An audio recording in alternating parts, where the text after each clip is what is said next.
So work-life balance is super important whether you believe it or not. That should be a given. Nowadays, it's super easy to keep on working even when you're not supposed to, and it's just not healthy, man. Now, full disclosure, I'm someone who works fully remote as a software developer, so I have one of the most flexible jobs you can pretty much get, but I use that to my advantage to build a greater work-life balance, and I'm hoping that I can use what I learned in the last 2 years of working fully remote, and I can share that with you so that you can also build greater work-life balance. Now, I do realize that most of these tips are going to be for people who work from home and people who are mostly remote, but I'm going to do my best to adapt these to people who also go to the office, because I think there's still something to take away from this video regardless of what your work situation is like. So without wasting any more time, let's dive into number one, which is if you have a work laptop, do not use it for anything personal at all, no matter how tempting it may be and no matter how convenient it may be, because usually convenience is the reason why we do this. Not only can your work potentially see everything that you're doing, whether this be a personal device like a laptop or even a work phone, but this makes the lines almost blur together, and you really don't want that. It ruins that work-life separation, if only subconsciously. Now, if you have a work device like a work laptop that you always leave in the office and you never touch when you're not working, congratulations, you can probably move on to the next step because this probably isn't applicable to you. But for the rest of you, keep watching. Now, what if you're like me and you use your own personal laptop because the work provided laptop is slow as shit and it literally turns into a steam engine when you open Teams? Well, that's where having separate accounts helps altogether. When you have the same account for both work and personal stuff, again, the lines blur so much and it's almost like you don't know how to properly clock out, if that makes sense. The reason I don't like this is because when you're finished work for the day, you still have all the same apps open, you still have the same wallpaper even, everything's just the same. Your environment doesn't really change. And that's why I like separate work logins, because I have different wallpapers. I mean, I'm looking at it right now. I have a personal wallpaper that's different from my work one. I have a different dock. So I'm on macOS, so I have, the dock at the bottom. It's completely separate in different apps depending on the login that I'm currently in. So when I'm at work, as a developer, I'll have VS Code, Postman, Teams. I'll have all these apps just in my dock and ready to go. But on my personal account, I'll have things like Final Cut Pro or Discord or things that I only use on my personal account, not when I'm working. And sure, if you're someone who likes to put it together and it works for you, great. But if you're like most people, that separation just probably isn't there, and you need to build greater work-life balance by separating work and personal life. Having them together all the time, it's really hard to mentally check out of work, because if you don't mentally check out of work, then you're kind of always there and it's not good. So like I said earlier, I'm on a Mac and I have two separate logins, one for my personal account and one for my work account. And what's great about this is, let's say in the future, let's say I move jobs or I don't need my work account anymore, I need to delete everything. I can just delete the second account and it's all good. I don't have to mess with the files one by one and make sure I didn't miss anything, because anything work related is on the work account. Nothing work related gets on the personal account. I can't even log into the platform that I used to develop because all my passwords are on my work account. That's how serious I am about this. Also, bonus tip is that at the end of the day, when you're done working, you can just log out of that work account and that's it. Usually it logs out of your Teams too, whatever platform you use to do messaging, and it just logs you. And it just logs you out automatically, so you don't even have to think about it. I like not having to think. I do it all day at work. I'm a professional thinker. I don't know what the hell I'm talking about. But yeah, this is a problem that a lot of people who work remote face, and this is probably the best tip you can use to separate your personal life and your work life, especially when you have everything all on one device, like a laptop. So the next one is a pretty simple one, but mute your notifications when you're done working. So for me, I have this set for 6 p.m. I might actually dial it back to 5 p.m., but if you message me after 6 p.m., I won't even know. My phone doesn't buzz, I get nothing. And not only do I mute Teams, but I also mute my email, because emails like to be thrown at after hours in my company. I don't know why, but whatever, I don't see them until the morning after anyway. And I have never had anything urgent pop up in the after hours where if I didn't respond instantly, everything would be screwed. Like seriously, everything that gets thrown after like 8 p.m, I can just log in the next day and it didn't even matter. And also, I am grateful to be in a position where my job doesn't require me to be on call all the time. And again, I do recognize not everybody's jobs are going to be like this, but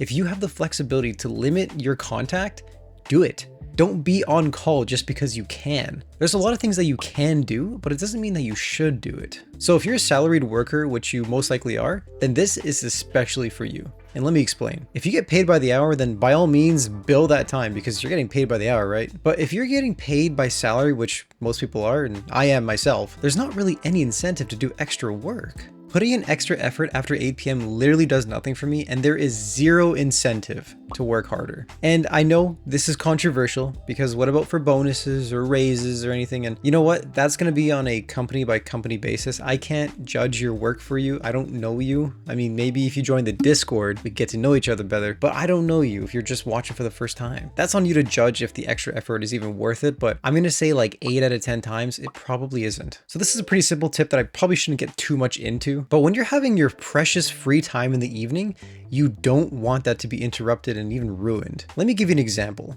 I was having dinner with my friends one evening and we were just enjoying a nice time together, right? We were laughing, having fun, sharing stories. And then I get an email. It's about something that I have to do the morning after. And you know what? I could have waited to read it in the morning of that day, but silly me, I opened the notification during dinner and I was just thinking about it all evening. It put me in a lower mood for the rest of the evening because I was just thinking about what I had to do and it wasn't worth it. And that is exactly why I implemented this rule. Don't let a single email or message ruin your entire evening because your free time is precious. Don't be that guy who's always thinking about work. It's not worth it. Alright, and next up, when I'm taking a lunch break or just any break at all, I do not respond to messages. This one may seem, pretty straightforward, but hear me out. Unless it's extremely time sensitive and if I don't answer it, then like a client will like explode. I don't know. I can't think of an example. 9 out of 10 times, that is not the case. Probably even like 99 out of 100 times. These things can wait. Your break time is just that. It's break time. Take a break, man. You've been working all day. Go eat a Snickers or something. No one can truly work 8 hours straight a day, and that's the quickest way to burn out and just resent your work altogether. By taking breaks and making it extremely clear to your coworkers that you are not available right now, you are building your boundaries and telling your coworkers, hey, if I'm not here, I won't respond to you right away. And through doing that enough times, your coworkers will actually begin to respect your time more. As long as you get your work done and you do what's required of you and you just do what you need to do, there shouldn't be any trouble. And taking a little extra time to respond to your coworkers, no one's gonna bat an eye. If you're taking a quick mental break from work because they're stressing you out, don't respond and make it worse, man. Take that break. You need that break. Now again, this is something you're probably gonna have to build up over time because if you're known in the company as one of those people who you respond instantly and you honestly are just like an open door, you're gonna have to kind of close that door slowly. Start small. If you get a message and you usually respond instantly, maybe wait like 2 or 5 minutes. Like it's fine. You're gonna find that you could wait even an hour sometimes and they won't care. As long as you're actually busy and you have some tasks to do them. You can wait to respond to the message later. Work will always be there, but your mental can quickly slip away if you don't allow yourself to breathe. And this actually segues nicely into my next point about respecting time, which is forcing yourself to end work at a certain time, which in most cases is 5 p.m. At least that is what it is for me. Now you're thinking, well, yeah, if you're done work, then be done work, right? You would be surprised. Now I get it. Some people, they like to work in later hours. My company is very flexible where you don't have to strictly work 9 to 5. It's just the hours I kind of choose and that's when most of the meetings are. But I swear, I've seen some of my coworkers work from like 7 a.m. to like 9 p.m. Now I don't get it personally, but you know what? To each their own. And this one is also especially geared towards people who work remote because again, it's really hard to find that separation between work and life, hence the work-life balance video. But when you're sitting at your desk and your work desk is also your personal desk and you do everything together, it really meshes together. And you know what? I'm one of those people where this computer and this desk setup, like where's you're seeing me record, this is also my office. But through my own tips, I'm able to just shut off work at 5 or whatever time it is that day and I'm back to personal life. Like right now, it's the end of the workday and now it's my personal time, which is making YouTube videos. Also, if you're in the office and you're not working remote, if it's 5 p.m. or it's your time to leave, get the hell out of there, man. But yeah, back to the remote folks. I pretty much refuse to work past 5 unless there's something that's been planned in advance, which usually there isn't. And if I have some extra work that I could get done, but I can wait till tomorrow because it's not that urgent and like it'd be nice to get it done, but I have time tomorrow, do it tomorrow. I am not working past 5 unless I absolutely have to. But again, I would like to consider myself a good worker and I get my stuff done on time.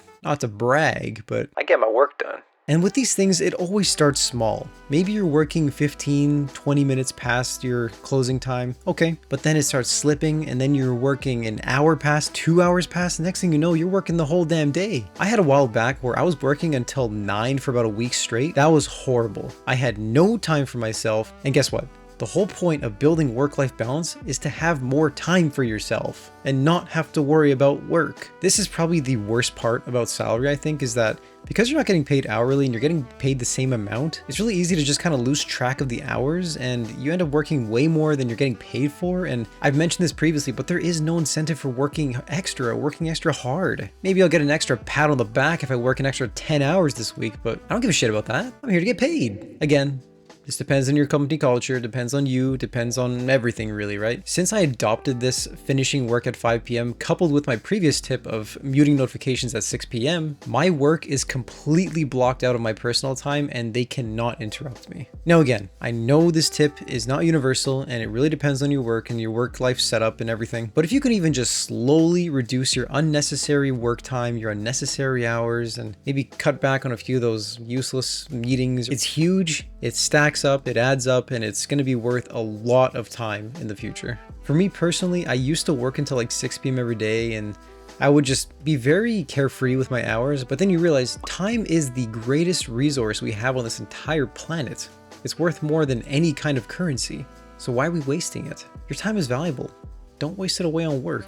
And finally, I saved this one for last because it's not fully work related, but finding a hobby that you genuinely look forward to at the end of the workday helps a ton with work-life balance. Now, this is something that I'm still personally working on, but what I mean is finding something that can help you fully disconnect from work. For me, this will be working on YouTube videos, whether it be editing, scripting, recording. It could be spending time with my girlfriend. It could be exploring new places to eat or just things in my city to do. It could be going out for photography and practicing. It could be playing the drums behind me. There's a lot of things you can do. Now, I would be very careful with what you choose to do with your free time, because if you simply binge YouTube videos or just binge like a video game for 8 hours a day, it could kind of have negative effects. You'll find your days start blending together, and the last thing you want is your life to just slip away where you're working in a vicious cycle of work, sleep, game, repeat. 20 years pass by, you hate your life because you did nothing with it. I know that's really exaggerated, but it's also not. That's a sad reality that a lot of people do find themselves in. So this is where I think finding a good balance of consumption and creation hobbies come in hand. And especially hobbies that you can improve in, I find those are the greatest hobbies. I'll give you an example from the hobbies I currently enjoy, and these things usually change, but this is just what I'm into right now. For creation hobbies, the main one is YouTube. This whole thing is just creating. And I'll even throw drumming in there because when you're practicing grooves and just having fun with just playing on the drums and getting better at it, again, it's a hobby that you can steadily improve in and it's just a good time. And then for consumption hobbies, for me, this would be things like reading, exploring new places to eat because literally consuming, or maybe even playing the odd game here and there with my girlfriend. But the important thing is that I keep my consumption activities like watching YouTube videos or playing video games to the absolute minimum that I possibly can. Basically, when I have free time, I try and have like a hierarchy of things that I want to do. YouTube usually being the top, and then I'll kind of cascade down into things more from creating to consumption. And for example, video games is at the bottom of that list. If I have free time and I've done everything I want to do, okay, cool. Maybe I'll play like half an hour, right? So either way, if you can find something outside of your workplace that you genuinely enjoy and something that can build you up as a person, you're golden, at least in terms of work-life balance. Maybe you're working on a business so you can eventually leave your 9-to-5 job, but you just want to get a little more separation from your work and your life, then I hope these tips got you closer to that goal. Work doesn't have to be the worst place in the world, and like anything, with a little bit of tweaking, I think you can make the process so much more enjoyable. If you're going to spend about half of your waking hours working, you may as well optimize it and make it work more for you. And if you can't do that and make your work more enjoyable, then at the very least, you can separate your work from your personal life and make it a little less interrupted from work. Thank you for watching, like and sub, and I'll see you in the next one.